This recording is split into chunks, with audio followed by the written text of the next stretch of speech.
So, John, what do you think you would do if your apartment exploded and everything you owned was destroyed? Ooh. So does that mean the goldfish? Yeah, the goldfish is dead.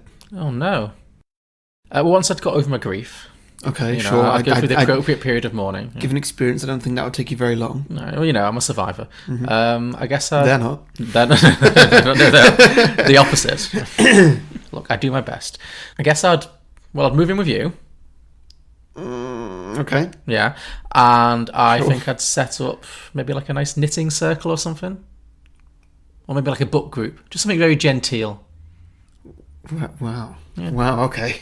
I'm not starting any fight clubs. If I'm going to start a club operating out of your house while I'm squatting there, it's going to be a lot more chilled out and laid back and cultured.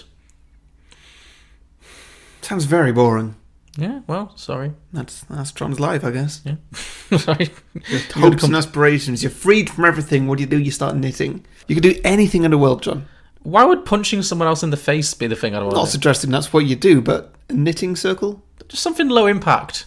You could just knit right now, right? You could be knitting that. You could be knitting while podcasting. I think the clacking might not be good for it might get picked up. Your aspirations are just... Oh, my God. Let's just move on. Some films are fine just the way they are. Other films sometimes take it way too far. But really, how bad could it get? Let's go beyond the box set.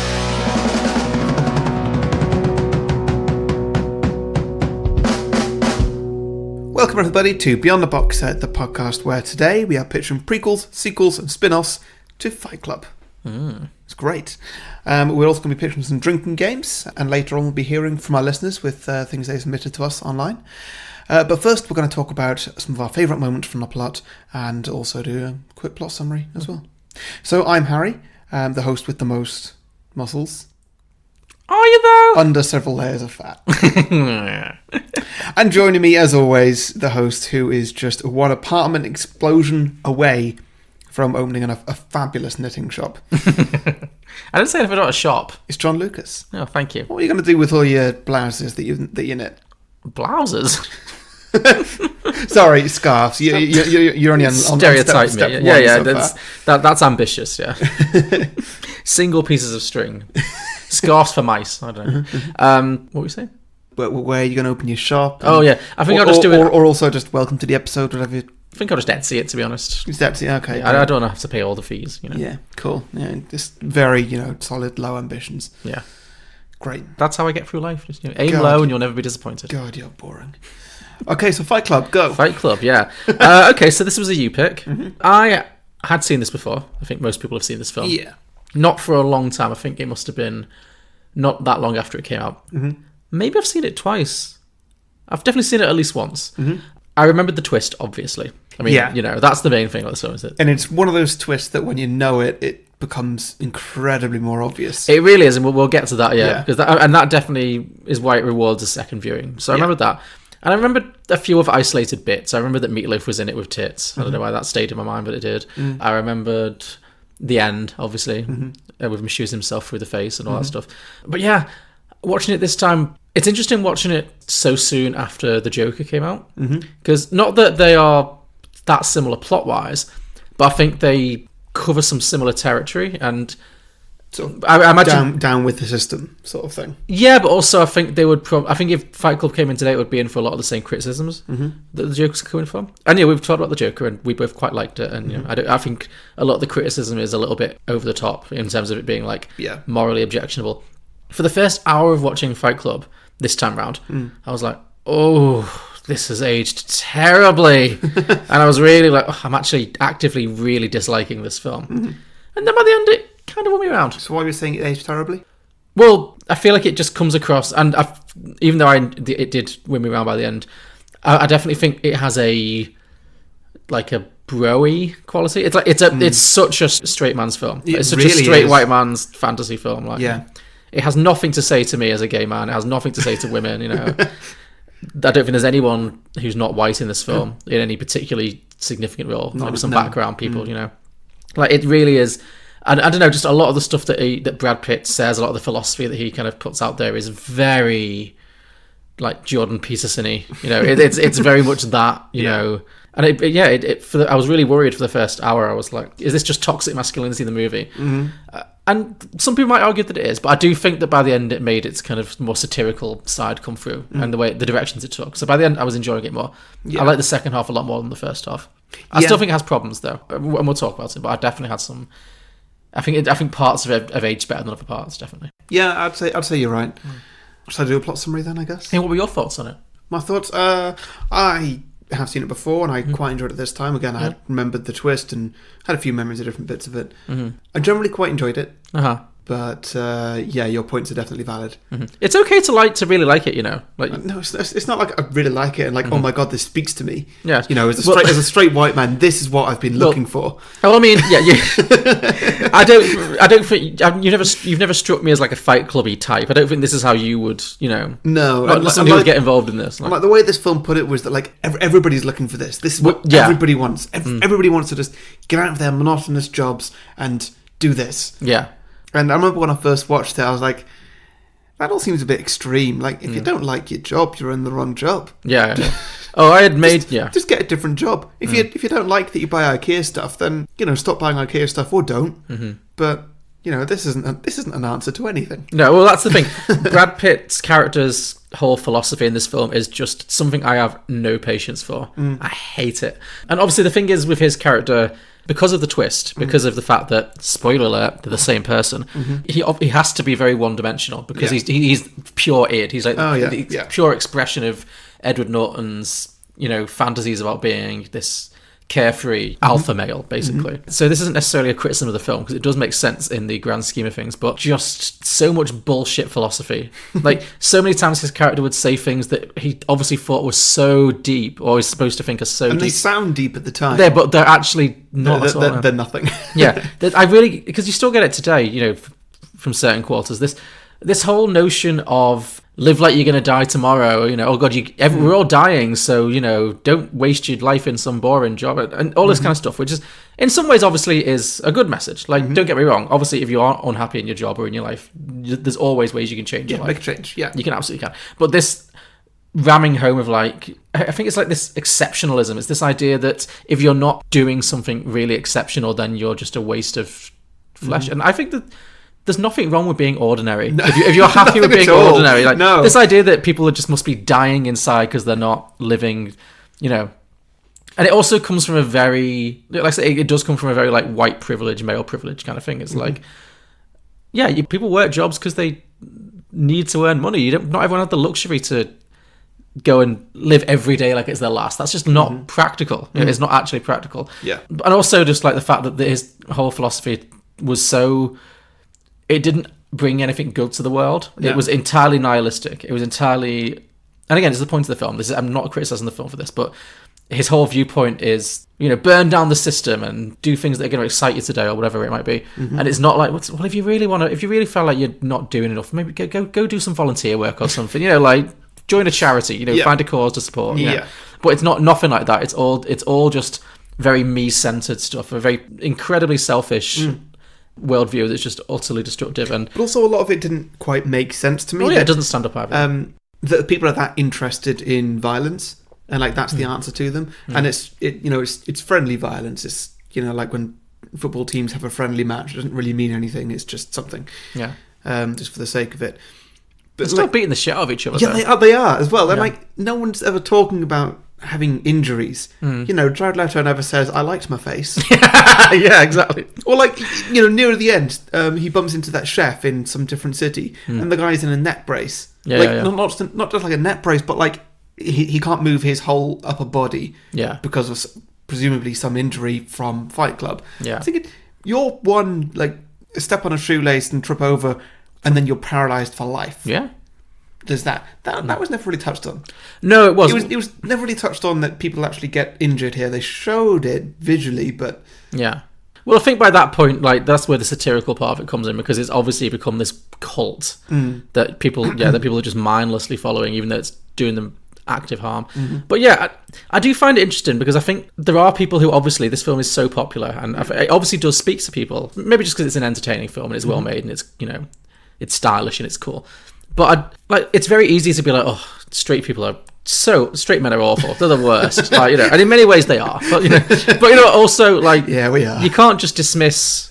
If this film really does make people feel something, again, because I'm not saying you. I'm talking because obviously there's a whole spectrum of everything. So, but if there's this whole subcategory of film watchers who really feel something about this film. Because I was watching an interview with the guy who wrote the book, and the guy doing the interview was someone who did mixed martial arts, and he said this is the first film I've ever seen that really spoke to me about and really put across the emotional impact of fighting and the emotional release of fighting. He talked about it a lot. About some of the things he said, I thought again veered into Jordan Peterson-y territory, so it was a bit. But he said a lot about how it is a way of how men express themselves, because men.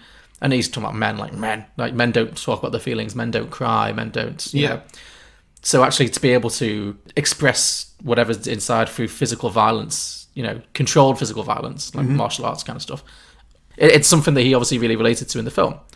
And it's just not something I can relate to at all, in the slightest. It was very clear to me very early on in my life that I was never going to be an alpha male. So, and obviously that comes with its own kind of, journey, but in some ways that meant that's never something I've ever actually really think about or reckon with. You know what I mean?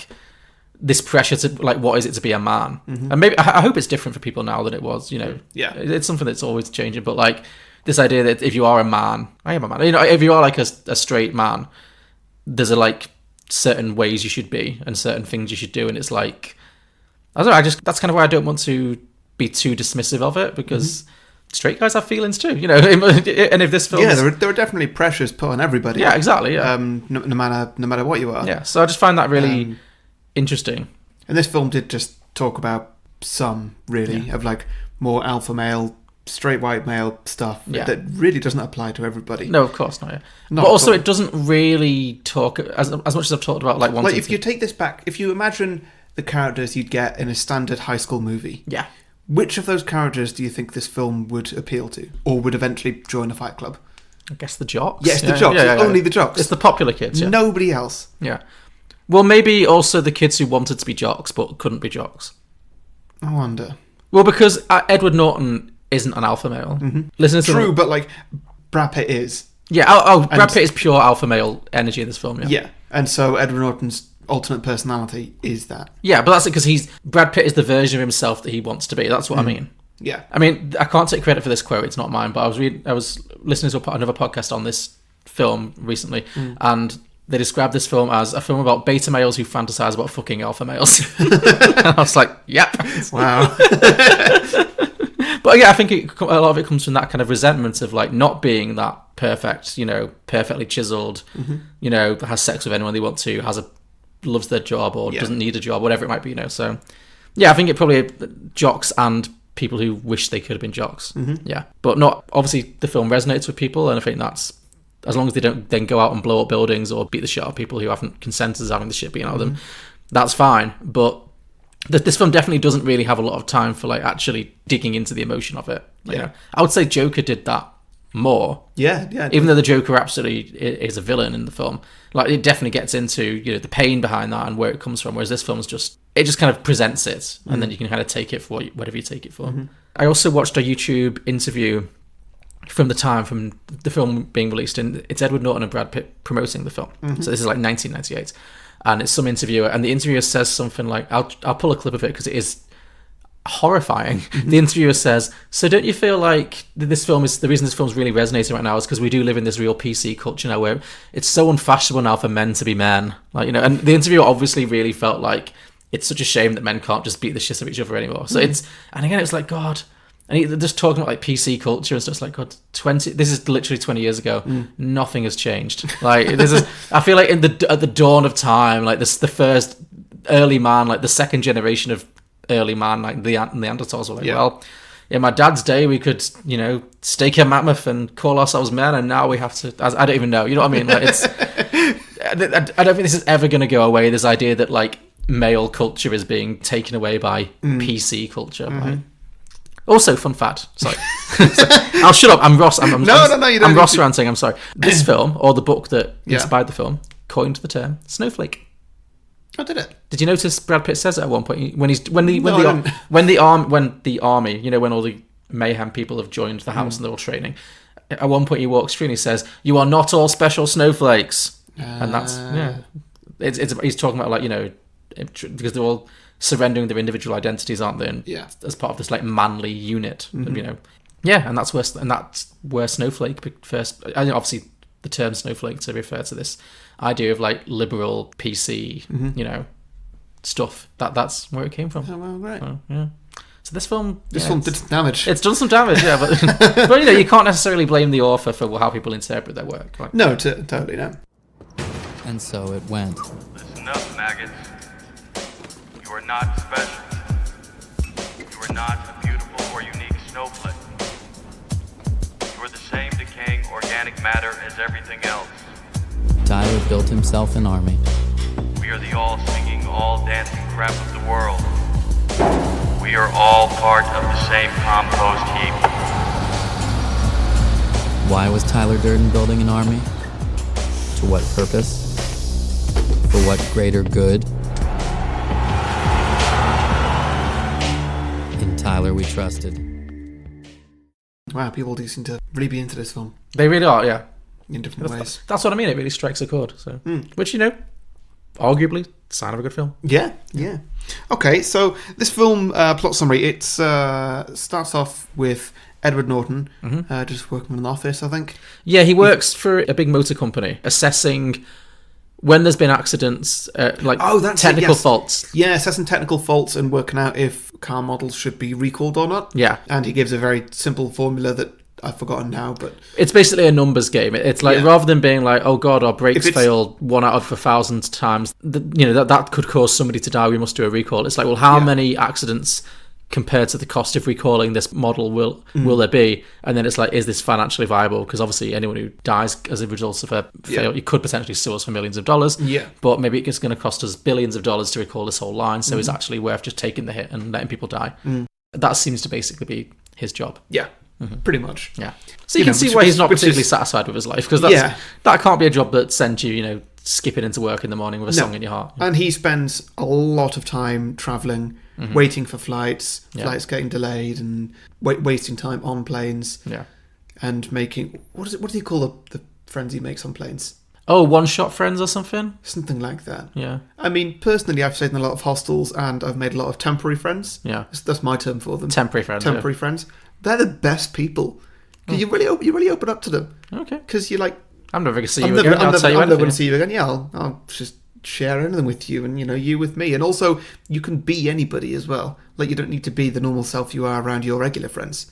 Do you change personalities? I do. Really? Yeah. How so? Well, not a lot, but like, perhaps sometimes somebody's just being a lot more boisterous than your normal friends. Actually, I have and then you kind of match their energy, and not in a way that you would ever in your normal day-to-day life. Yeah.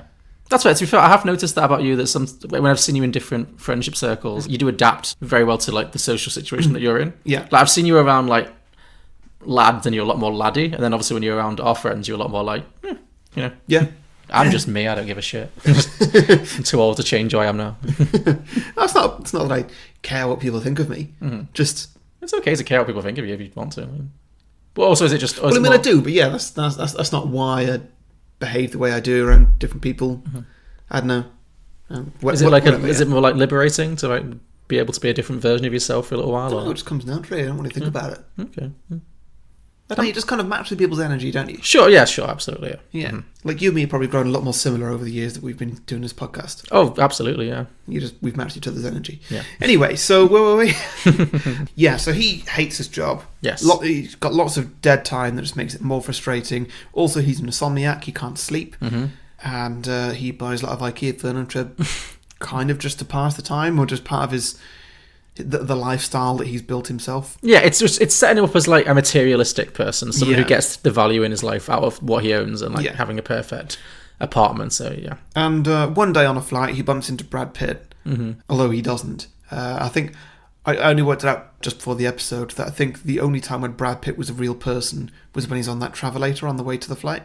I don't think he's ever a real person, is he? Or do you think he spotted him? Yeah. And then that's the image? Yeah. He was like, I want to be that guy. He looks cool. Yeah. Okay, yeah. Because they were going on opposite travel agents, different directions. Okay, that makes sense. So they're not about to get on the same flight or anything. So I think it was like, hey, that guy looks cool. Oh, and that inspired him. Oh, that's interesting. Yeah. I didn't think of that. Yeah, that's what I think. No, that makes sense. Yeah, it makes perfect sense. Yeah, so he sees Brad Pitt and they have a bit of a conversation. They exchange business cards or whatever. Brad Pitt sells soap. Well, even then, Brad Pitt's like psychoanalyzing him. Yeah, like from the get go. He's yeah. Also, Brad Pitt opens this briefcase of soap. Yeah, and at this point, because he's a soap salesman. He's a soap salesman. I think to myself, like, there is no way in hell that would get on a flight these days. Like a briefcase essentially full of a chemical, which also they do later in this film prove to be explosive. Yeah, exactly. Also, if you're a soap salesman, why would you be carrying a briefcase full of soap? Samples? Maybe, but that's more like door-to-door Avon lady shit. That's not like international business. Like smell my soap?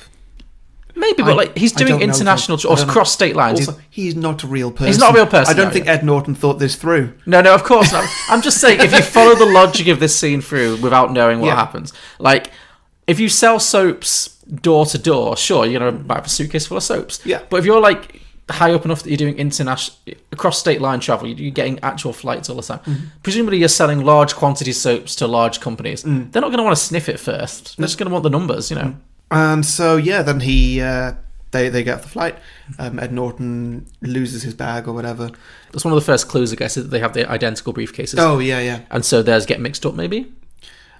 Maybe. Oh, no, maybe they don't. No, they remember, don't. There's only one briefcase. There is only one briefcase, so yeah, the one filled with soap does not exist. And so his bag gets lost or whatever. He has a bit of a talk with the baggage guy who... I don't know, was that David Fincher? That really felt like a cameo role. It did. I don't think it was, but I know what you mean. They did have, like, I'm going to put myself in this movie. Yeah. If it was a Tarantino film, that would unquestionably have been Tarantino. Yeah, or M. Night Shyamalan. Yeah. I don't think it was David Fincher, but I know exactly what you mean. It had that vibe, definitely. Yeah, because it was a nothing role. It meant nothing to the film. No, it was really like Crowdham. So he could up the tally of dick references in this film. Which, spoiler alert, is one of my drinking games. Okay, great. How I came to live with Tyler is airlines have this policy about vibrating luggage.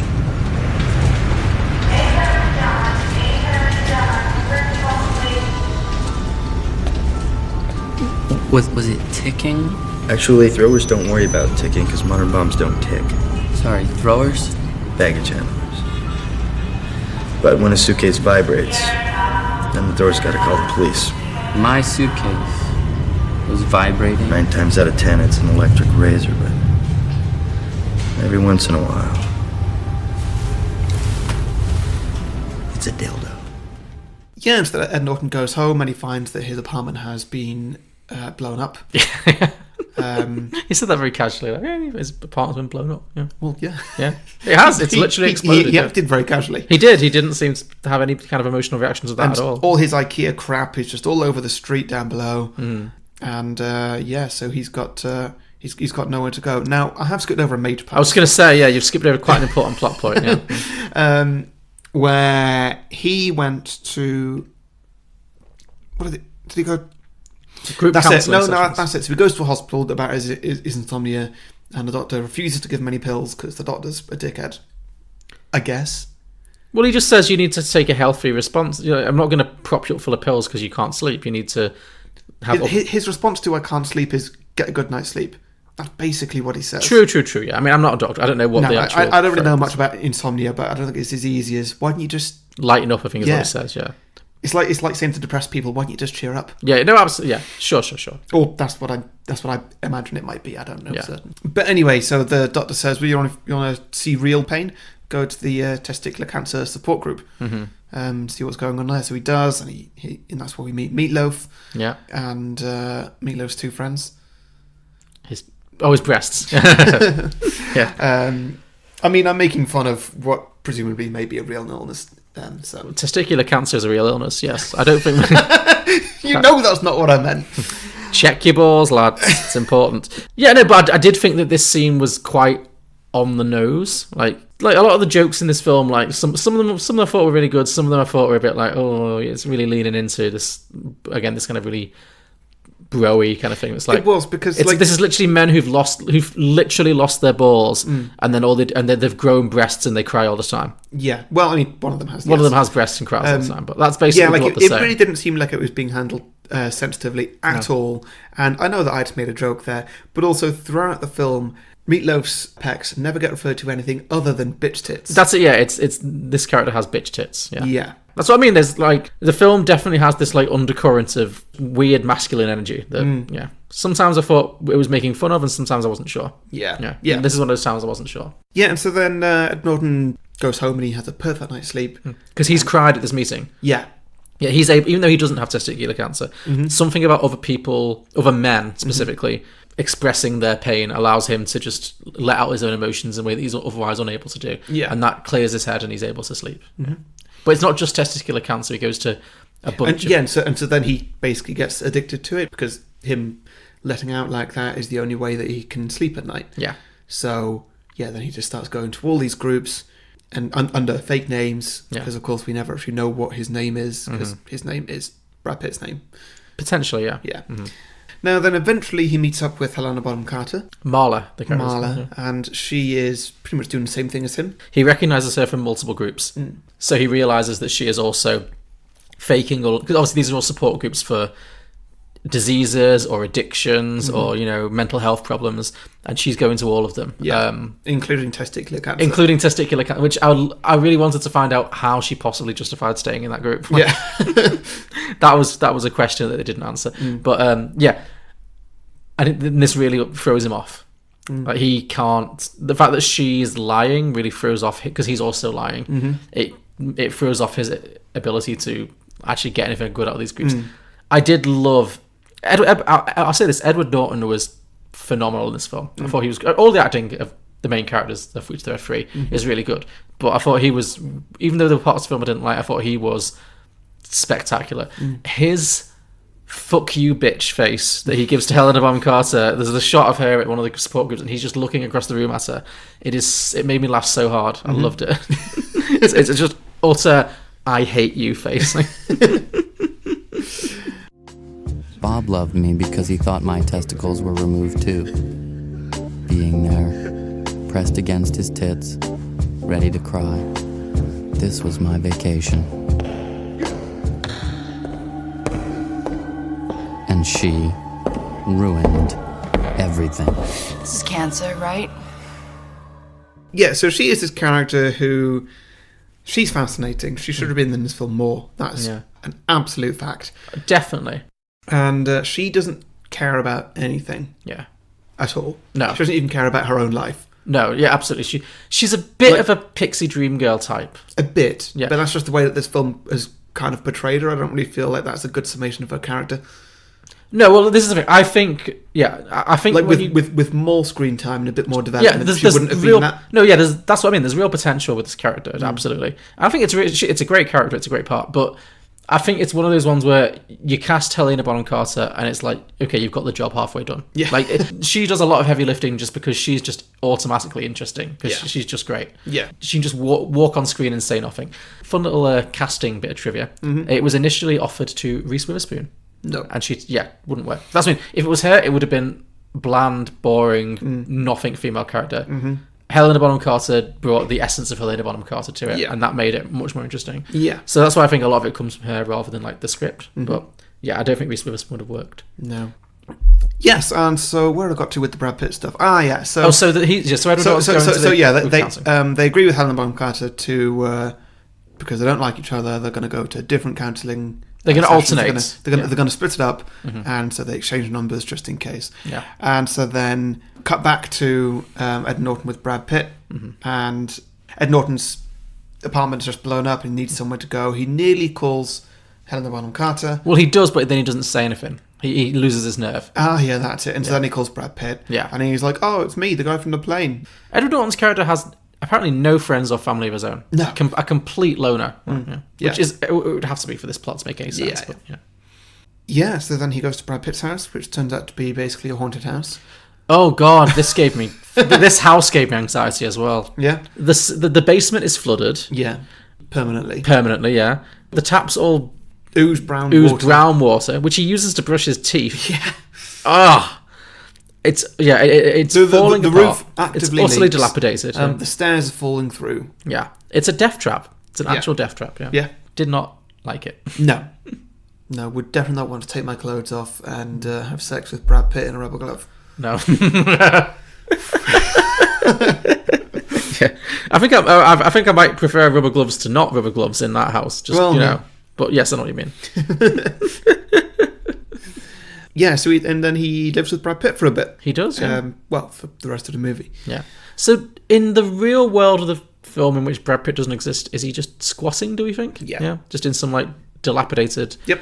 Yeah, that makes sense. Yeah, pretty much. Mm-hmm. And so then they go for a drink, and after they go for a drink, they're out at the back of the bar, and Brad Pitt tells everyone not to hit him. Yeah. So he does, eventually. Yeah. This is the bit when I was like, oh, just kiss. Yeah. Jesus Christ, like... Hey, thanks for the beer. Yeah, man. We should find a hotel. What? What? A hotel. Yeah. Just ask, man. What are you talking about? 3 pitchers of beer and you still can't ask. What? You called me because you needed a place to stay. Oh, hey, no. Yes, you I did. didn't mean... So just ask. Cut the foreplay and just ask, man. Would that be a problem? Is it a problem for you to ask? Can I stay at your place? Yeah.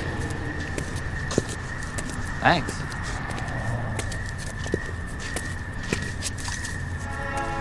I want you to do me a favor. Yeah, sure. I want you to hit me as hard as you can. What? I want you to hit me as hard as you can. So they start doing that regularly, which then gets a bit of an audience. Then eventually somebody asks if they can have a go. Yeah. Which we find out later is people seeing a guy beating up himself and being like, you know what, this looks interesting. Yeah. That's the kind of person you cross the street to avoid. Doesn't matter how drunk you are. Yeah. You don't go up and go, hey mate, what are you doing? Can I get in on this weird breakdown that you're having in public? So when the guy says, can I have a go? Did he mean, can you all stand around while I punch myself? Or did he want to punch him? And then suddenly Ed Norton attacks him. Yeah. I don't know, yeah. Maybe he was, like, intending to beat up this weirdo who's having some kind of mental breakdown, and then Ed Norton got the better of him and then impressed them. I don't know. Yeah. I mean, there are plot holes in this whole two-people scenario. Yeah. So then, that happens, and eventually they turn it into Fight Club, and they're just in the basement of the bar. Yes. And they find a space to do it. Yeah, and that's where they finally get the iconic line of, first of all, Fight Club, you don't talk about Fight Club, so blah, blah, blah. Yeah. It kind of becomes a cult. Yeah, it spreads. Became a cult. It goes all over the country, eventually. Meatloaf joins in, and that's when Ed Norton finds that it's spreading, actually. When Meatloaf's like, I go on Thursdays, and Ed Norton's like, I go on Saturdays. Yeah. Yeah, that's what it really makes it seem like every man is doing this. Like, every man wants this. Like I said before, it's a really strange worldview. Well, it's because gay people didn't exist in the 90s. Well, true. Well, they didn't exist in this movie. Although if they did, they weren't attending these clubs. No. Well, gay people have got better things to do in the 90s. Damn straight. Damn fucking straight. We had bakeries to run. So then everybody starts joining in at the house when Brad Pitt starts recruiting people. First of all, they have to stand outside on the porch and get held abuse out for a few days. Yes. And then they're ready to...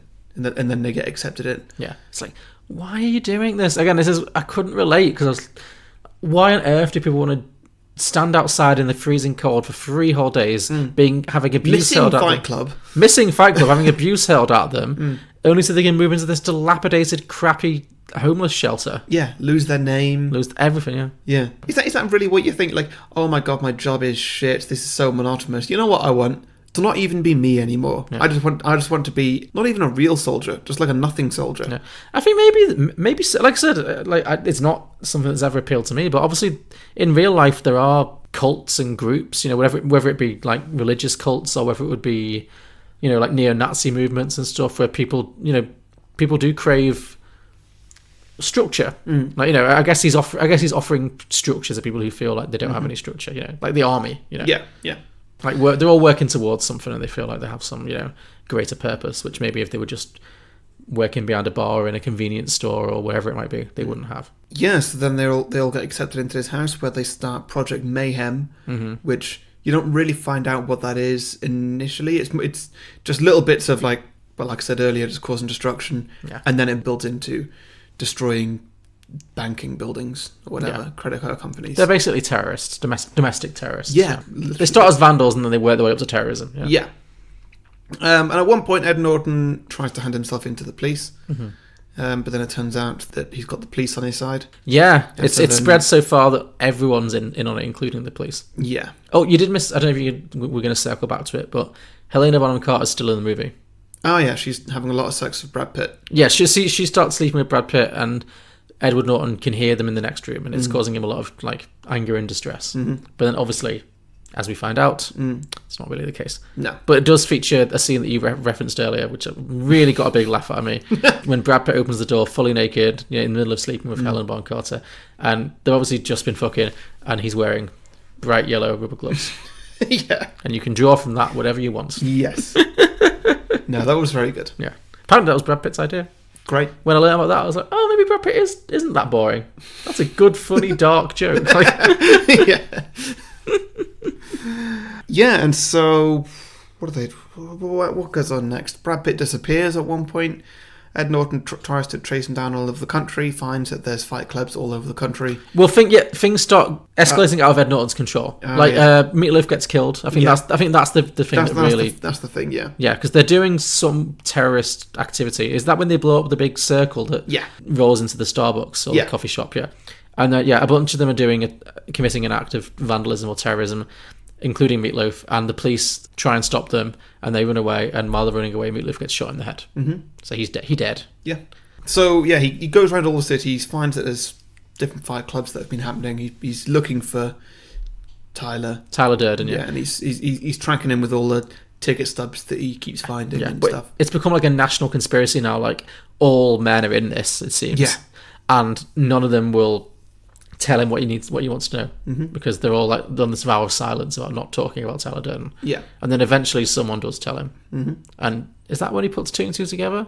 Yeah, it's the guy in the net brace. Yeah, the guy in the net brace kind of tells him, Yeah. just like, you were here 2 days ago, sir, you were standing right there, or something like that. And that's when he just about puts two and two together, and so he calls Marla and just like, wait, have we ever slept together? And like he's got the idea in his head, and then she confirms it. Yeah. Then the film tells us that for the next 10 minutes over the course of a recap. You gotta feel like, what a crappy relationship for her. Oh god, yeah. You think about all the interactions they have. It is fun to watch it the second time round and to see how they do that, how Brad Pitt is never on screen with Helena Bonham Carter apart from like a few shots of them fucking. Yeah. And really, like, again, it's like The Sixth Sense. Like, it's so easy to watch it after you know the twist and be like, oh my god, it's so obvious. But obviously, if you're not looking for it, you're not going to think that way. Yeah. But yeah, the scene when they have the fight and Brad Pitt's in the basement, it's so obvious that he's not there. Like, it's really, really obvious that he's not there. But yeah, again, you would never assume that was what was going to happen. So, yeah. And then does it go to the skyscraper bit from there? Where were we? So yeah, he finds out he's Tyler Durden. He goes to a hotel room. Brad Pitt's there, sitting on a chair with his new buzz cut. Yeah. That's it. But the reason he's looking for Brad Pitt all over the place is that once he finds out about the split personalities, he finds all the plans for this like mass act of terrorism across the country, which is where they're going to blow up like 24 or some, I think it's 24 or a certain number of banking buildings, like high-profile banking buildings, and the idea is to wipe out all the banks in America, wipe out everyone's debts, wipe out capitalism, basically, in one giant cross-country terrorist act. And so he's desperately running around trying to find Tyler to try and stop this somehow. And then at a certain point, he finds him with a van full of explosives, because the other thing is that they created all these high explosives built from soap. Yes, soap built from body fat. Soap built from body fat that they stole from outside a liposuction clinic, which was disgusting. Yeah, it was. Yeah, and so then him and Brad Pitt have a little bit of a fight by an explosive-filled van. And then they go upstairs and have a big conversation. Then Norton has the big realization, just like, wait, the gun's not in your hand, it's in my hand. Yeah. And, yeah, then he eventually shoots himself in the mouth. I don't know how that worked. I guess that he shot himself in the mouth, but kind of out the side. So, like... It felt like he should have been dead. It felt like he would have just fucked off his jawbone. Yeah. It would have blown his jawbone clean off, I think. Yeah. But also, I don't know how that gets rid of Brad Pitt. I don't know either. No, this is where like it's a cool ending. But don't question it. Yeah, it's symbolic. He shot himself in the head. Yeah, sure. I don't think this is a good how-to guide for dealing with a mental health problem. If you have like dissociative personality disorder, no, God, don't choose a hole in your cheek. That's not going to fix it. Oh God, yeah. And then that's pretty much it. Helena Bonham Carter comes up and she's like, "Oh my God, what happened to your face?" Yeah, which is a great reaction that she has. Like, she's shouting at him initially, and then she's like, "Oh my God, your face! What's wrong with it?" Yeah. And then they watch together, hand in hand, as all these skyscrapers come collapsing down. Yeah, and the Pixies song plays and the film ends. Yeah. And he says, "You met me at a weird time of my life." As if like everything's going to just be fine now. Yeah. There's not going to be any fallout from this. No, certainly not. And that is Fight Club. That is a vague recollection of Fight Club. Yeah. You fucker! What kind of sick fucking game are you playing at? Putting me on a fucking oh my God, your face. Yeah, I know. What happened? I would ask. You're shot. Yes, shot. Who did this? I did, actually. Find some gauze. You shot yourself? Yes, but it's okay. Marla, look at me. I'm really okay. Trust me. You met me at a very strange time in my life. Well, yeah, what a film. It really is. Some ideas. It's a lot of big ideas. Most of it works. I think most of it does. You've kind of turned me off it, though. Now. I didn't mean to. I don't like it when I do that. Like, I don't want to like change your opinion on things. Like, yeah, there were just elements of it that I thought were a little bit made me uncomfortable. But that's not a bad thing, like necessarily. You know. Yeah. If there is one criticism that I will stand by, is that it is such a straight man's film. Like, Yeah. it is has no interest in anyone else's point of view. Helena Bonham Carter's character doesn't really have a point of view. She's just there to be an object, you know. Like, you know, she's got personality. It's not like she's this blank slate, but she's what she does when she's not around those characters is of no interest to anyone in this film. You know what I mean? Like, yeah. And also, there's nobody telling these characters that what they're doing is wrong. If that makes sense. Like, there's no voice of reason in this film. No, there's not. It's like this film hates everybody. There's not a single ray of light. There's not a single happy person in the film. It really has a very like negative outlook, which again that's valid. Not films need to be like aspirational.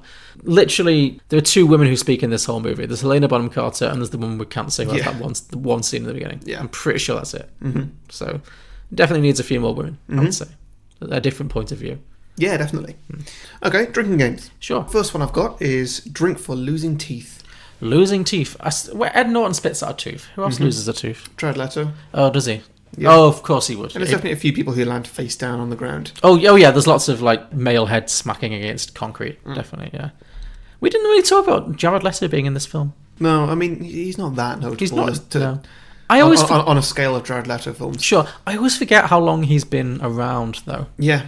I always think of him as being quite young, because I remember a few weeks ago you pitched him as someone to play someone in the like 20s, and I was like, I'm pretty sure he's closer to 30 or 40 even. He's 47. Is he? Yeah, he's been around the block. Like, I mean, he's obviously he doesn't look 47. He's one of these people who just looks a lot younger than he is. Yeah. But like, yeah, I was like, oh god, you have been popping up since like the 90s, I guess. Just something I forgot, with his peroxide blonde hair and his weird prosthetics when he gets beaten up. Like. Yeah. But yes, certainly drink for lost teeth. Yeah.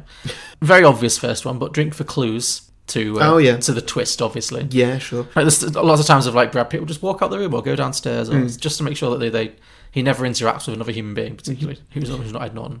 I've also got drink for different frames of Brad Pitt. How do you mean frames? Did you clock that in the first like third of the film?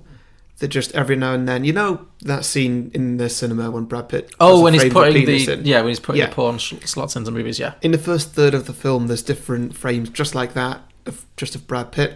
Oh really? In bits. Have you not seen this? Maybe I didn't. I'm not of his cock, just of him. Yeah, he just of him in different scenes. Like, I'll find one for you. Okay. The whole film's got this kind of disorienting quality to it because there's lots of different camera techniques used. So I don't know if I specifically picked up on it, but okay, that's good. Yeah. Good drinking game too, because you need like really watchful eyes to catch them. Yeah. Okay. Drink for bullshit philosophy.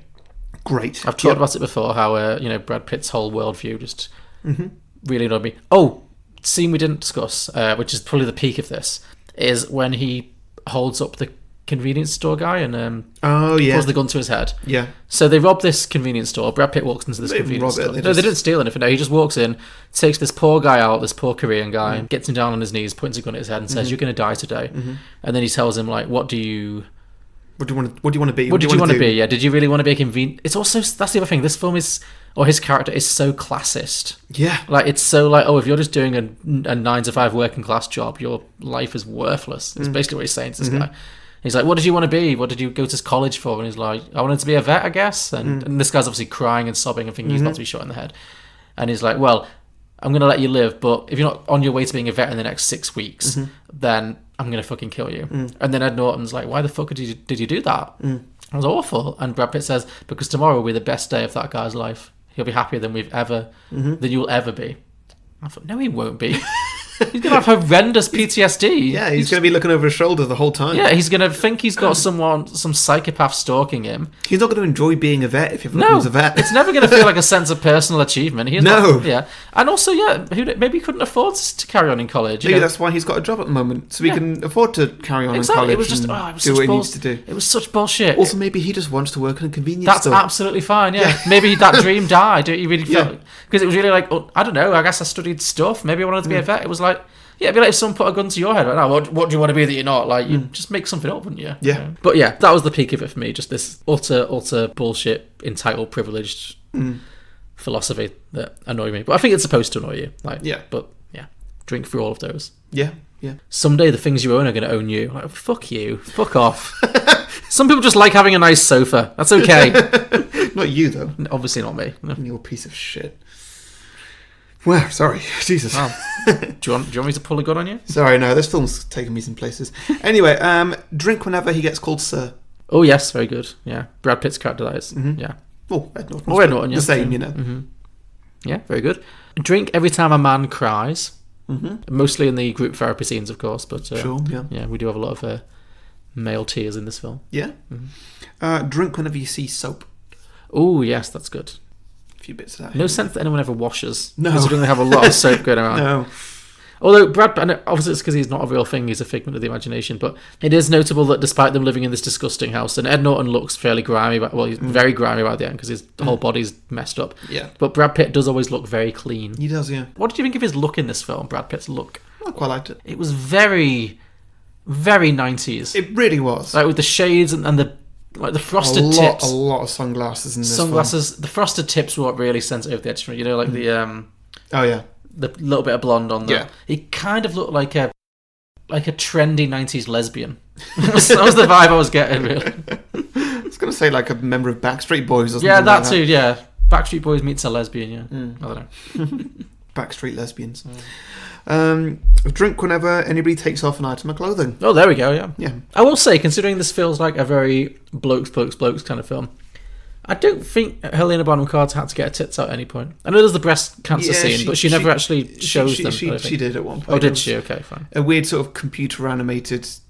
Oh, is it when they're having sex thing? And it's like they're having sex as if they're in the Matrix. Yeah, that sort of thing. Yeah. Oh, okay. I didn't notice, but I don't know if they were her tits or if they were computer tits, but they were tits below her face. Fair enough. Tits below her face. That's the definition we're going with. Fine. Well, I'll take it back, but it didn't overly objectify her as much as maybe it could have done, which is a good thing, obviously. Yeah. So that's all I've got. Okay. Drink for smoking, but more specifically, because obviously every time Helena Bonham Carter's on screen, and most of the time that Brad Pitt's on screen, there's a lit cigarette. But drink every time they throw away a cigarette. Nobody in this film ever puts a cigarette out. They never stub anything out. It's always just... It's because they don't care about it. Dramatic. Yeah, but it's so it got really funny to me towards the end because I started imagining all the incidental fires they were causing just by wandering around, because every time they got rid of a cigarette, they would just dramatically fling it out their mouths and fling it into with no care in the world for where it might be going. Like in a bin, on the grass, on dry grass, could be anywhere. Yeah. We laugh. Okay, drink for injuries. Sure. One of the most memorable scenes, of course. I mean, obviously everyone's getting beaten up all the time, but I guess the most memorable and one of the big clues that they're the same person is the chemical burn scene when he yeah. has to put the burning soap in his hand. Yeah. It's pretty intense. Yeah, that one is, definitely. 2 more. Drink for CGI. Mm-hmm. There's a fair bit in this film, actually. Like, there's quite a lot of effects. Like, yeah, there really are. Yeah, like the penguin. The penguin. That was an odd little moment. There's also obviously when he shoots himself in the face and the effect of the bullet ripping through his cheek. That's certainly something. What else? I feel like there's more. I mean, obviously there's lots of different camera tricks, like you mentioned. You know, that's not CGI necessarily, but Brad Pitt showing up in a single frame. That kind of thing. Yeah, a lot of weirdness like that. Yeah. Yeah. It is definitely... I mean, it's David Fincher, the director, who has done... He did The Social Network. He did Gone Girl, which we've done. Seven. I think he's worked with Brad Pitt a lot. He did Seven with Brad Pitt as well. I think there's another Brad Pitt film he did as well. Did he do Gone Girl? He did do Gone Girl, I think, yeah. Directed it, yeah. I thought that was Darren Aronofsky. No. Definitely David Fincher. Who am I going to... Wait. Darren Aronofsky did Black Swan. Yep, that's it. I was thinking of films that we did with Ollie. Yeah. No, Cool. Very different guy. Yeah. Okay, well, before we get to any sequels... Oh, wait, I've got one more. Oh. Sorry, I had a lot of thoughts on this film. You shouldn't have chosen I'm this one. rushing, we've got a film to see. Oh, okay, fine. Drink for penis or ball references. You already said that one. I know Did I? you said it much earlier in the episode. Well, I'm just saying, But- this film is obsessed with cock. That wasn't worth the wait. Okay, fine. Move on. I'm sorry. Yeah. Right, now I'm grumpy. So, listeners, if you are less grumpy than me and you feel a bit generous, maybe, and you've enjoyed this episode or you've enjoyed any other episode that we've done before, then maybe you consider supporting us by giving us a little bit of money every month on patreon.com. Go to patreon.com/beyondtheboxset, where you can support us for as much or as little as you think we're worth. And if you do, you get a few different bonus features. Firstly, you get access to our exclusive Facebook group, where we've got other patrons all posting different things related to episodes and different conversation starters. It's a good place. Yeah. It's a good friendly space online. Yes. There's not many friendly spaces online these days. No. That's one of them, though. Another thing, you get a bonus show from us called Beyond the Box Set, where every week we review a film that we've seen in the cinema. Yep. We're about to go and see Dr. Sleep, which could be a bit of craziness, or could be a bit of nothing. Who knows? Who can tell? Stephen King. Never know. Could go out. It could really go either way. Definitely. And yeah, also once a month, every patron can have a 30-second advert slot on the show where you can advertise anything you want. It could be your own podcast, your own business, whatever you feel like talking about for 30 seconds. Time's yours. And also once a month, we'll have a patron episode where we invite a patron picked at random. Well, more sort of we cycle through them to keep it fair. And you get to choose an episode for the main show. You can come and guest on it if you want. You can guest in person, guest online, or you can just not guest at all, get us to do it for you. And yeah. That's it. Again, you're the boss. All that is available at patreon.com/beyondtheboxset. Excellent. Let's see, Alex. What do you think of Jaws, which is at 97% Rotten Tomatoes? I find it to be anti-shark propaganda. What do you feel about the Entourage movie, which is at a meager 33%? I think they finally got Hollywood right. How about It Follows, 97%? Worse than your parents giving you the sex is evil talk.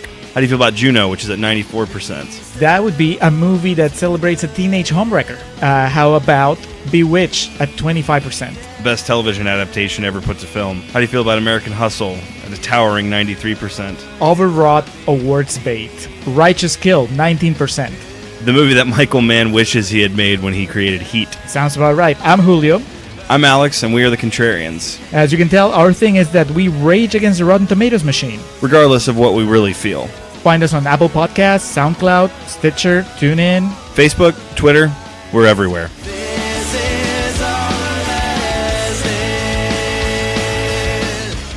Okay, so does that mean we're getting to sequels? Yes, and I believe that you're first. I am first. Okay. So I had a few thoughts for this one. This film obviously ends in quite an open-ended way. So, well, one thing I really noticed was that, as I mentioned before, this film isn't great for women. Not a lot of good writing for women in this film. So one thing I thought about was to do a version of this film in which Marla is also a part of the same split personality. Okay.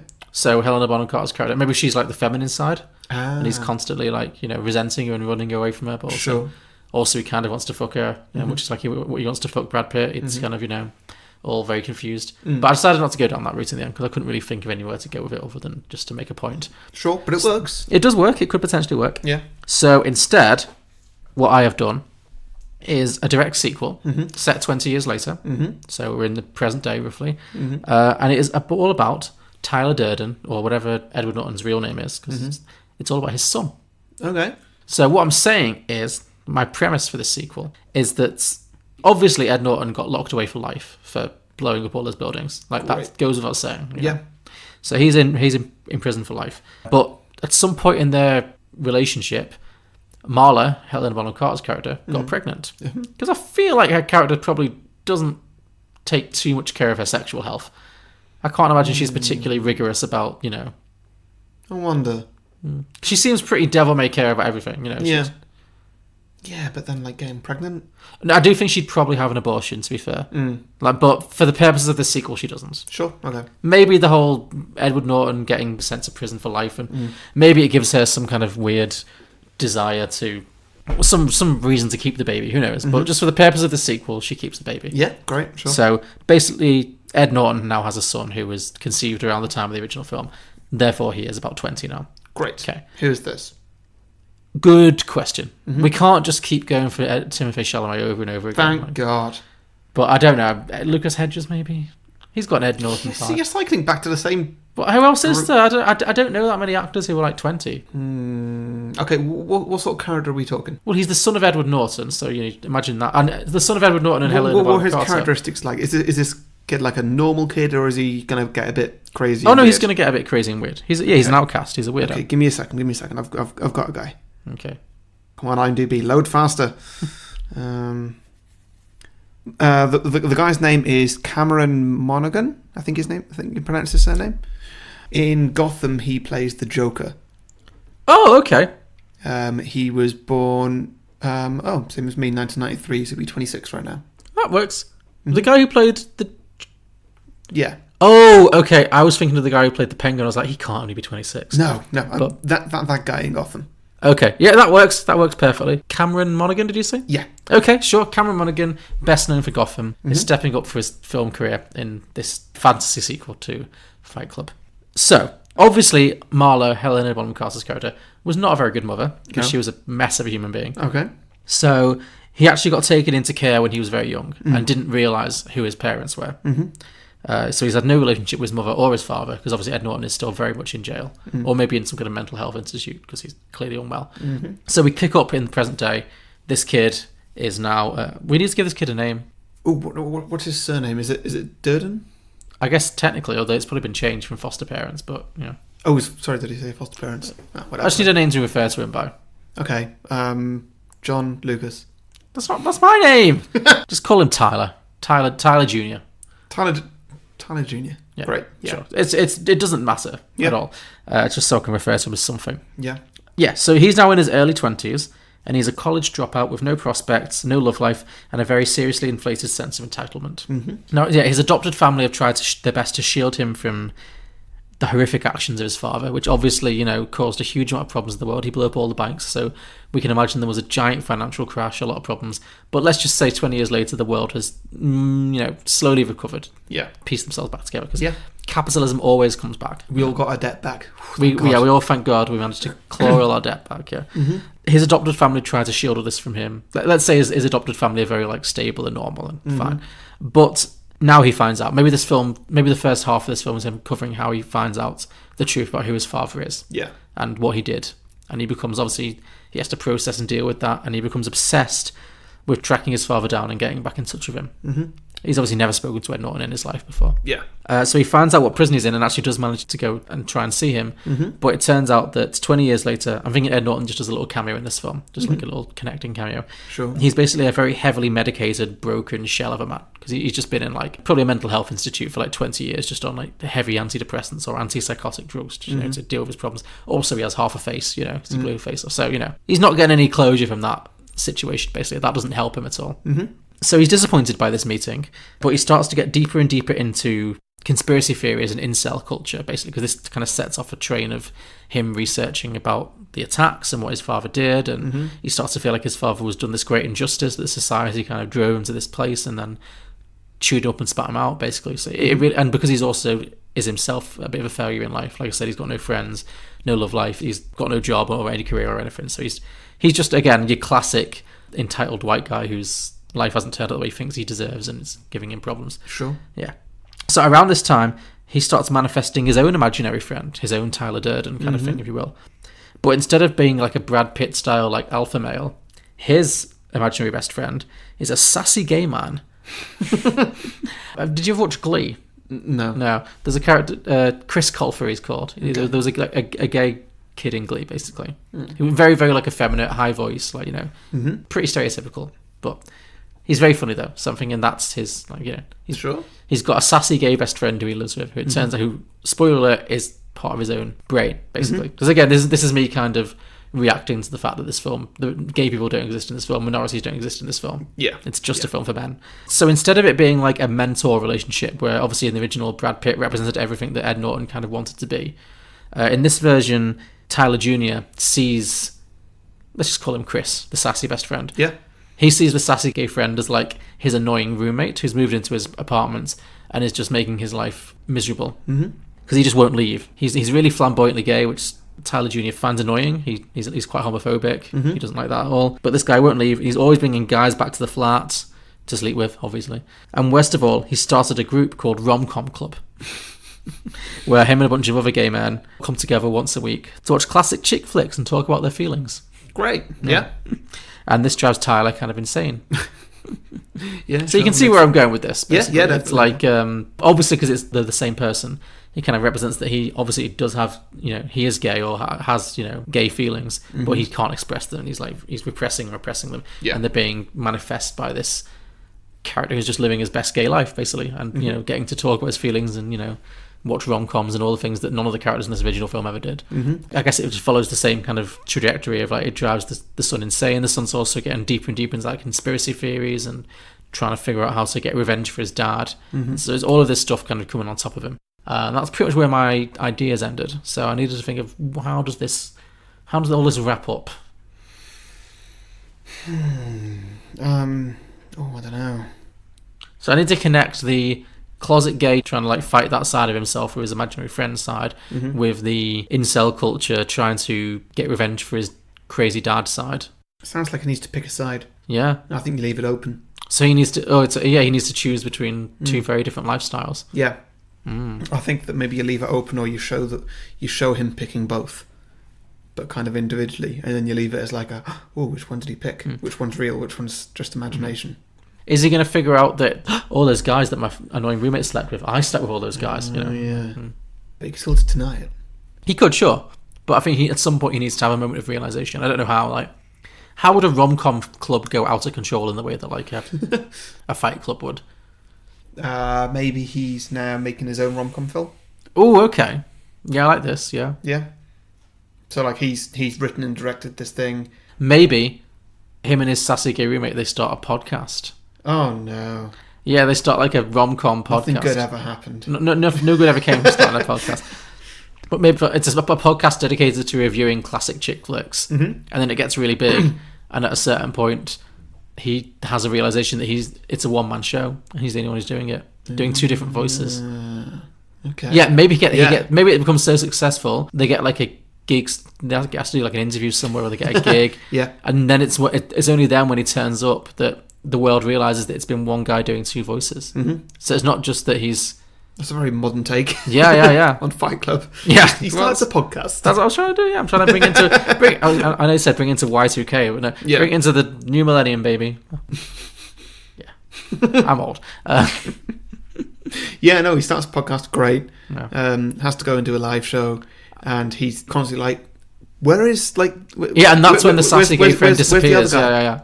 Where is he? He's supposed to be here. Like he was. I know he was on his way. He told me he was on his way. Yeah.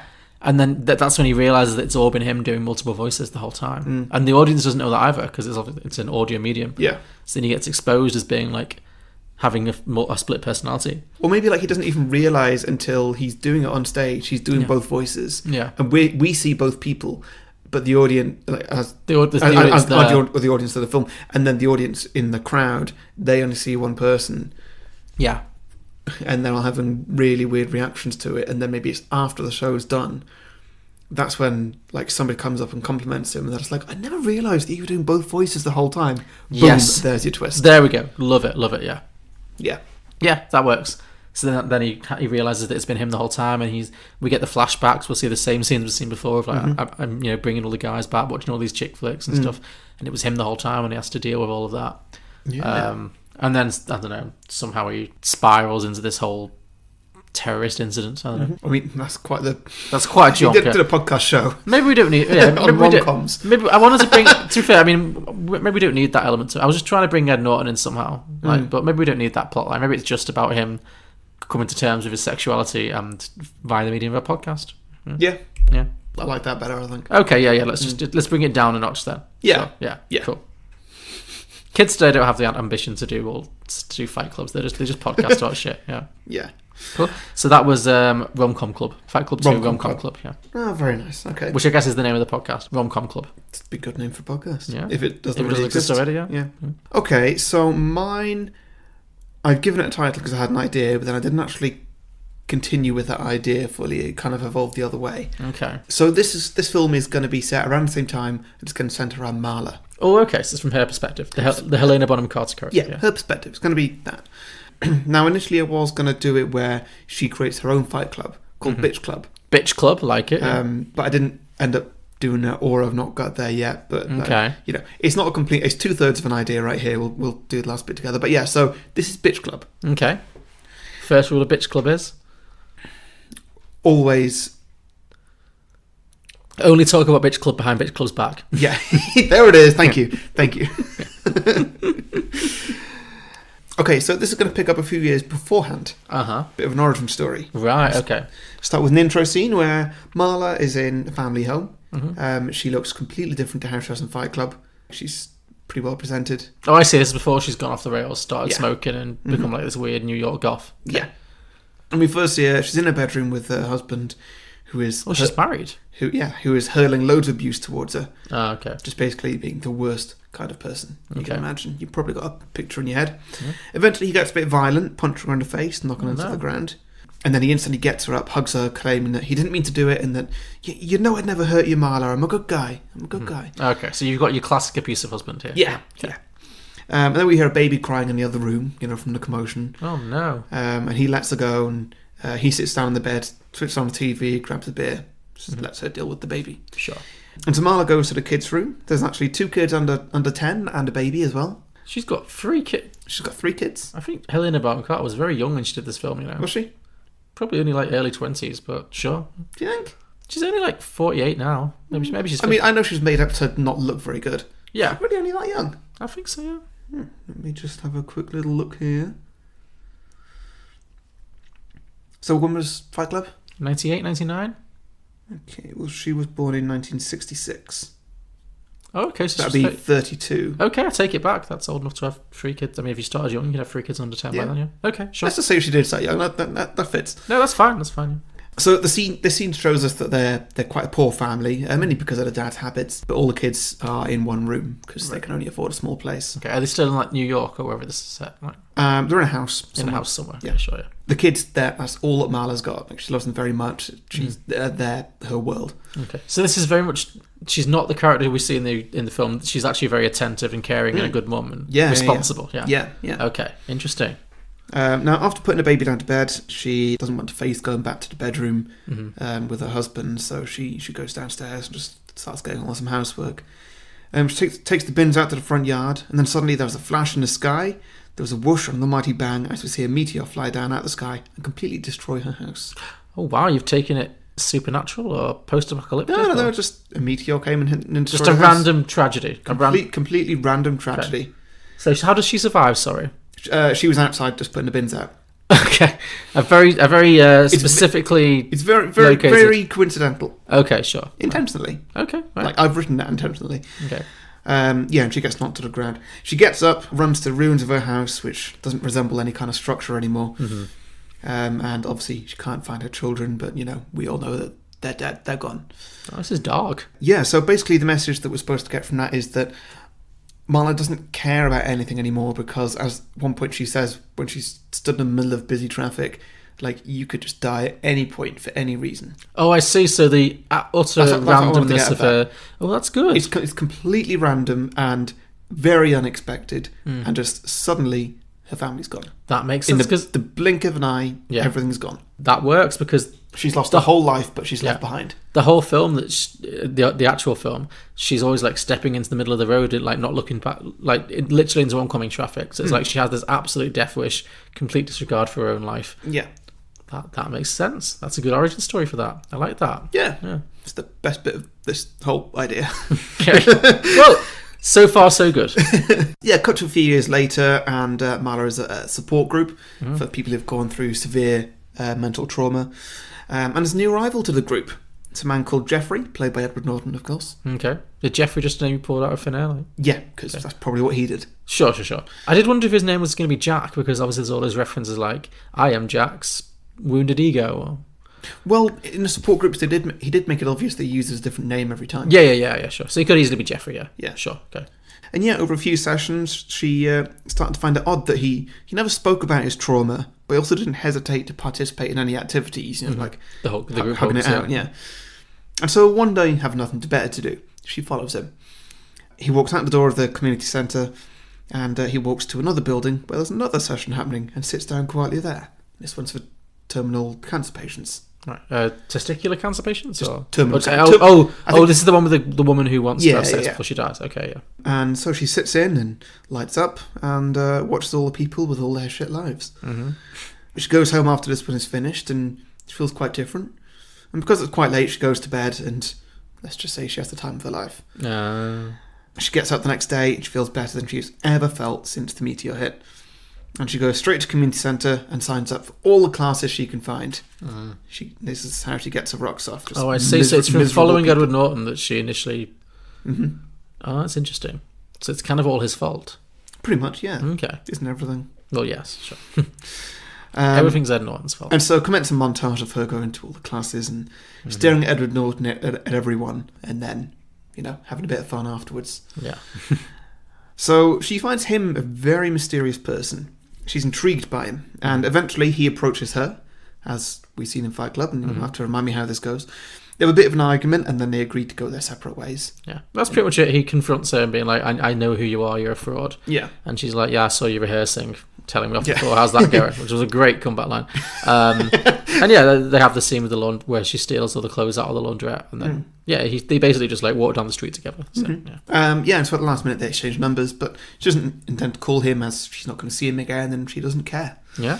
She doesn't form attachment to things ever anymore. Because she doesn't allow herself to. No. Oh, you've really given this one-dimensional character depth. I like this. Yeah, I mean, after that opening scene, she's an infinitely better character now. Yeah, it really gives her layers. Yeah. And so then I kind of need to write in what happens for the rest of it. So I think the next thing that happens to her that we see in Fight Club is the phone call. But I forget if she makes it or if Ed Norton makes it. Oh, he calls her for his apartment blows up. No, sorry. Well, there is that, I guess. But no, the phone call where he eventually puts the phone on a hook. Oh, yeah. Picks it up. Oh, that's where she's taken a bunch of pills. She said like a suicide attempt, right? Or that's maybe a fake. It's never clear whether it was a fake suicide attempt or not. She said it was a plea for attention. Yeah, sure. But whether or not, because it doesn't seem like Brad Pitt takes her to the hospital. It seems like he just fucks her better. Yeah, which I don't think is what works when you've had an overdose. Well, I think he did say. She did say, if I fall asleep, I'm done for. You need to keep me awake. Yeah. Okay. Sure. Fine. Again, I'm not sure what the doctors would say. No. About that if you had to take, no idea. So yeah, then she's pretty much just enjoying shagging Brad Pitt. Even though it's not Brad Pitt, it's actually Ed Norton. From her perspective, it's Ed Norton. Sorry, just Ed Norton. No, she's homeless as well.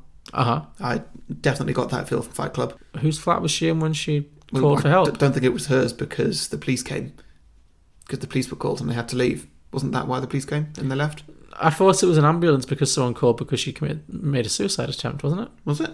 Maybe. It wasn't clear, but sure. Maybe, whatever. But it could be she was squatting, who knows. Yeah. Okay, no, I like this. So maybe she's really bipolar, she's really up and down. Because obviously she's had a lot of trauma in her life. Mm-hmm.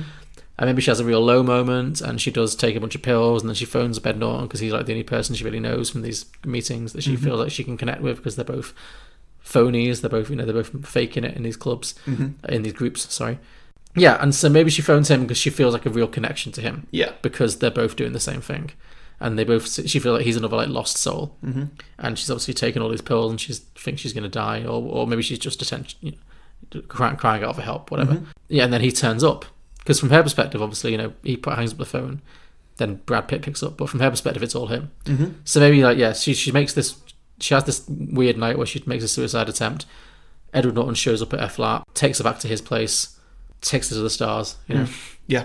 I like the idea of it. Then it could just be the film Fight Club, but from her perspective, because from her perspective, it's fucking weird. So she really likes this guy. She senses he's also damaged. And so then there's various points where he just starts ignoring her, and not just being a different person, because there's that, but then there's bits where he just ignores her when she's just not in the film for an hour. Yeah, exactly. And then I guess that she comes back to the house at one point and she sees all these people around and clearly something's happening, but she doesn't know what's going on. Yeah. He tells her to fuck off. He doesn't want her in his life anymore. And so she goes away. She's pretty upset. She just goes back to maybe support groups. Yeah. Yeah, then how does she get brought in at the end again? So they have this whole relationship where he's very hot and cold of her. That's it. So the Ed Norton part of Ed Norton, he then forces her on a bus. Yes, that's it. He's having some kind of a breakdown, and he's like, take all this money, I don't want any of it back. Because he thinks that the gang are going to kill her. Go. Yeah, exactly, yeah. Yeah. This bus actually takes her to the headquarters of the banks. Oh, wow, okay. Now, in the film, I took this as deliberate, that she got on a bus, and then, the next scene, that bus arrives at where Ed Norton is. Where Brad I Pitt's thought got this whole it's not clear, but I thought this whole network of Tyler Durden, worshippers, sure, kidnapped her, had tracked her down, and maybe the driver of the bus was one of them. That's the thing. I forgot to mention, when she got on the bus in the film, I saw that as the bus drove away, you see lots of people getting up on the bus. Oh, around I see. Her. So yeah, I think it was implied that she was kidnapped at that point. Yeah. It seems like all men seem to be in this Fight Club network at this point. Yeah. So. Don't trust men. Never trust men. Never. Yes, and so she gets kidnapped and taken to this skyscraper. She goes up and she finds Edward Norton there. She starts shouting at him because, what the hell? You just put me on a bus and I got abducted and now I'm here. Oh my god, your face. Oh yeah, that's when she notices that he's blown his cheek off, yeah. And he's like, you made me at a weird time of my life. He holds her hand, they look out the window and all the buildings collapse and it's weird. Yeah. And she turns to him and she's like, what the fuck just happened? Are we safe right now? Yeah. I have questions. Yeah. Many, many questions. What did you do? Who are all these people? Who are those people at your house? What's going on? He explains the whole thing to her, everything. Because he's done with this. From his point of view, he's done with this whole adventure. Do you think the narration in the film is actually him speaking to her? Sure. Yeah, that works. Yeah, okay. I mean, he does refer to her in the third person a couple of times. Yeah, so he pretty much tells her the entire story of Fight Club. Yeah. Through his broken cheek. From the Fight Clubs and from the Project Mayhem bit, all that. And it gets to the end and she's just like, that is some weird ass shit. I'm out. And I'm gone. This is no. Yeah. You will never see me again. Yeah. Never ever. And she goes and she leaves and she, I don't know, lives miserably ever after. Well, maybe we see her walking down the street, smoking, obviously, looking fabulous, We see her walking down the streets of New York with, obviously, there's all these buildings that have collapsed, there's rubble everywhere, sirens are screaming, and she's walking one way and you see all the police cars pulling up to the building where Edward Norton is, and we just see the credits roll as she walks down the street. And then we just, Yeah. And then who knows where her life goes after that. But yeah, pretty much. I think that's I like that. That's good. So it's basically the same film from her perspective. Yeah. So I'm not quite sure if the title Bitch Club works. Not so much anymore. No, she doesn't really form a club. Yeah, because I was going to have it where she forms women's fight clubs. Yeah. But the story just never went there. Sure. Yeah. Because women wouldn't be that stupid. Exactly. Yeah. This wouldn't happen. When I came with the idea of I want it to end with her there the moment after Fight Club ends, and then her just being like, "That's stupid." Yeah. I wanted her to just say that, and okay, sure. Her having done the same thing wouldn't have worked. Title to be confirmed. Yeah. Okay, cool. Okay, brilliant. So that was that. Okay. Whatever that's called. So we get cool. Let's get some listener submissions in. Okay, so I've got a few here. They're not all great. They're not all winners because I think 3 of them are just saying, "Oh, but there's a comic based off it," or. We'll just read the good ones. You don't need to read everything. Okay, I'll do that. I'll see what I've got here. So Matt Warburton says, real-world meta-analysis docufilm where Edward Norton... say those words slowly. Real-world meta-analysis docufilm where Edward Norton and Brad Pitt tour the world finding Fight Club superfans. brackets, you know the type, think that Pitt's character is a top bloke and not a terrorist, want to be in their own Fight Club cult, live by Pitt's character's words, and constantly quote his speeches and the first rule of Fight Club. And they beat the shit out of them. Okay, I like that. That's good, yeah. Adam Masters says, the exact same movie, but Brad Pitt is digitally removed from every scene. Oh, nice. It's just Edward Norton talking to himself. Yeah. Well, that's fun. Okay, yeah. That'd be good, like, alternate version on, like, the DVD or something. Yeah. Chris Hernandez, which has got a sequel title, Paper Street Soap. Paper Street... Oh, is that the name of the company that he runs? I think so, yeah. It sells soap, okay. Natalie Porter says, instead of having 2 personalities, Edward Norton now has 1. He is in a coma as a result of being punched in the head every night and receiving no medical attention. True, yeah. Like, nobody ever seems to have any permanent... Well, apart from poor Jared Leto. Mahale Pataki, maybe, says, a sequel which is essentially Fight Club played backwards, where Tyler Durden, a successful anarchist, tired of all the Gen X's and their frustrations, decides to drop it all and becomes a mundane office worker who collects IKEA furniture. Oh, okay. So he goes from anarchist to conformist rather than the other way around. Yeah. Interesting. When he said go backwards, I thought it'd be like Memento. Me too. Yeah. Okay, this one, I think this is my favourite. Okay. Dan Buzinski? Sure. Bugzinski. Yeah, maybe. So I asked, what are your best sequel ideas? Yes. What would be a good follow-up to Fight Club? He says, we don't talk about this. That's good. Frank Cardenas says, Fight Club Penguin. We don't talk about it because it doesn't exist. Wink. What was with that penguin? Yeah, I don't know. Scott Taylor says, Mark Ruffalo in a loony bin. Shyamalan twist, Mark Ruffalo is Ed Norton. The Hulk. Yeah. That's good. Okay, that's good, yeah. Stephanie Palais says, Civilized Debate Club. Yes, like that.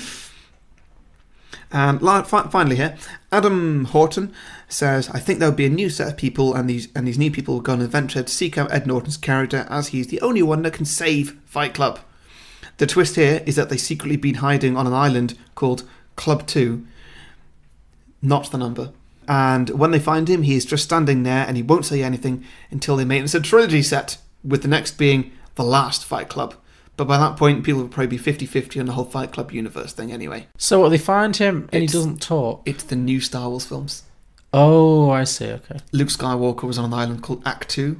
Okay, I get it now, I get it, okay. Yeah. So he's become this kind of weird sage.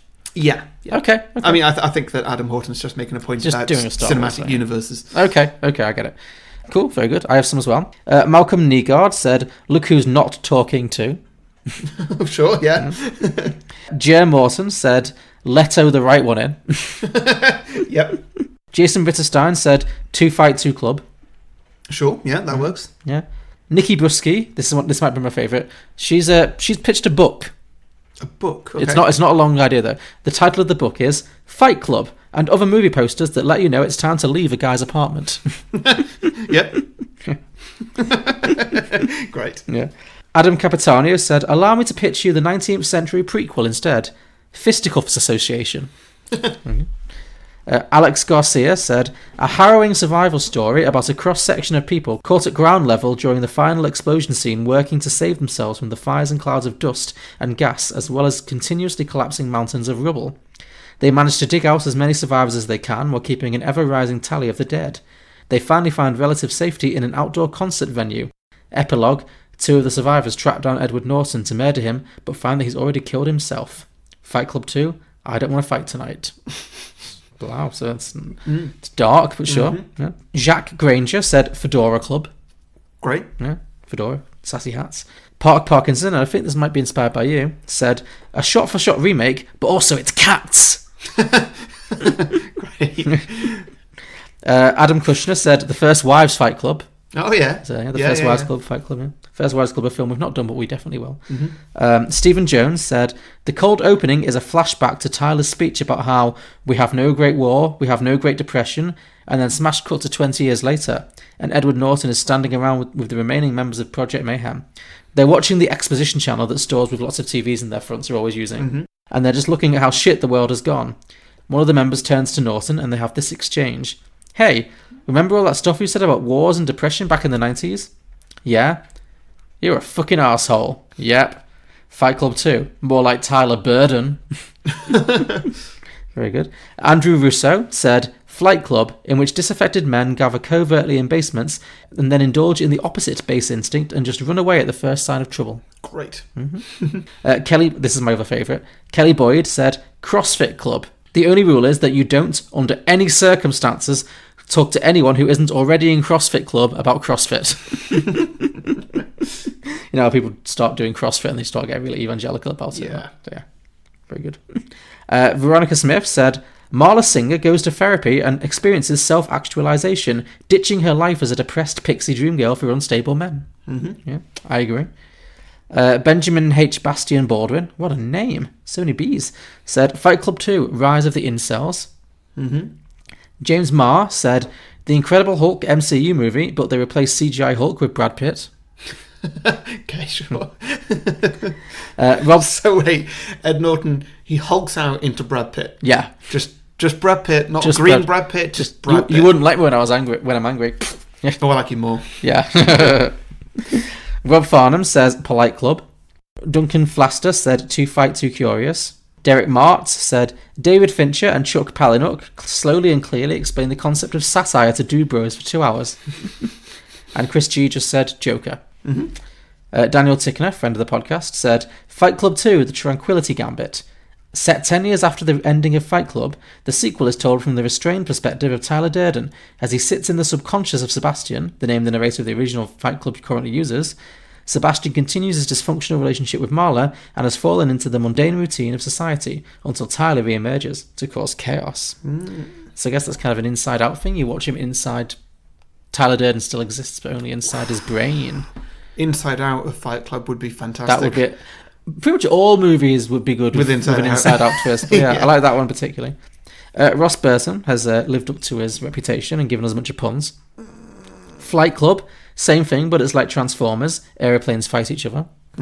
Nightclub, it's loud, far too busy, everyone's drunk and I hate it. Yep. And Bike Club, vampires. Thank you, Ross. Nathaniel DeBell continued this theme. Another good friend of the pod on our Patreons, Nathaniel DeBell. Plight Club. The narrator and Marla found a support group for those affected by Project Mayhem. This allows people to finally talk about Fight Club. Sprite Club. Tyler Durden re-emerges but trades revolutionary social anarchism for a quiet corporate life at a multinational beverage company. Right. Yeah, Sprite. Yeah. And Light Club. Tyler Durden develops a revolutionary fat-to-soak weight loss program which takes the world by storm. Brilliant. Over on Twitter, One Good Thing at OGTPod said, Jack has learned his lesson about toxic masculinity. Now everyone still thinks he's Tyler Durden. He figures the only way to fix it is to make people realise how crazy his philosophy is. So he doubles down, and to do that he's going to need some help from his imaginary friend. It's called Fights Club. Blokebusters at Blokebusters said, Jack finds that the club he started has grown beyond his control, and a strange new figurehead emerges. As the film goes on, he finds out that this figurehead is, in fact, a vampire. He agrees to take them on in a fight for the leadership, and brings in Marla and a supposed vampire expert who looks just like Tyler. They go to fight the vampire, winning only thanks to not Tyler's help. In the end, they disband the club and stop this from ever happening again. The name is Fright Club. So I guess that's because Brad Pitt was into the vampire, and I guess. Helena Bonham Carter looks like she should be in a vampire movie, if she hasn't been. Who knows? Fault Start Podcast at Fault Starts Pod said, Tyler Durden versus Harvey Rabbit. Special referee, Taika Waititi as Hitler. Great. So, yeah. Yep. And finally, at Lemon Sneaky said, Tyler Durden turns out to be a real man, an anarchist, who's been reconditioned into the narrator, who is actually the second personality. Fight Club 2, fight harder. So that means that Brad Pitt's the real personality, and Ed Norton's actually the phony one. That'd be an interesting twist. Yes. Cool. Doesn't quite work, but yes. Doesn't, I mean, it stretches credulity, but, you know, it's interesting, it's something. Yeah. Okay. Great stuff. So, thank you everybody for those sequel ideas. We ask for your listener submissions every week, a few days before we record, by putting posts out on Facebook and Twitter, where you can post your ideas. So make sure you like and follow our pages if you don't want to miss out. To listen to more episodes of Beyond the Box Set, you can subscribe and browse our back catalogue on any podcasting platform, including iTunes, Spotify, Google Play, and many others, all of which you can also leave a 5-star review, which we both read to lighten our moods on our post-episode hangovers. As mentioned, we're also available on Patreon, which is exclusively for the people who would rate us more than 5 stars if they could, and you can find all of those links in the description below or at beyondtheboxset.com. And next week, Harry, it's a me pick, and you know, we're on free picks at the moment. Like, you know, we can pick anything, and I've been feeling like it's gotten very wintry right now. So I'm feeling like not Christmas yet, but I feel like I'm in a wintry mood. So I want a wintry movie. I also want a movie that has a good, strong female lead because it's this film was very bro-y. And also a film, we're getting into Oscar season, so I'm picking a film that has won. I think it won Best Picture the year it came out, but it's certainly won a lot of Oscars, and it's a film that's been on my shortlist for a long time. I think you'll enjoy it. I genuinely do. Glenn Close isn't in it, don't worry. We are going to do a little film called Fargo. Ah, okay. Yeah, you've not seen Fargo, right? No, I've always meant to watch it though. Yeah, I think you'll like it. I'm fairly confident this will be good for you. Yeah. So, brilliant. No, cool. I've been looking forward to watching this at some point. Great. Well, now you've got your chance. So listeners, join us next week for Fargo. Brilliant. Right, thank you everybody for listening. See you later. Bye.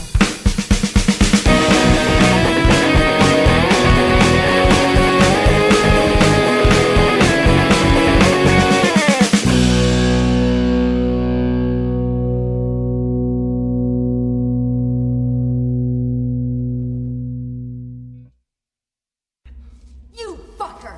What kind of sick fucking game are you playing at? Putting me on a fucking oh my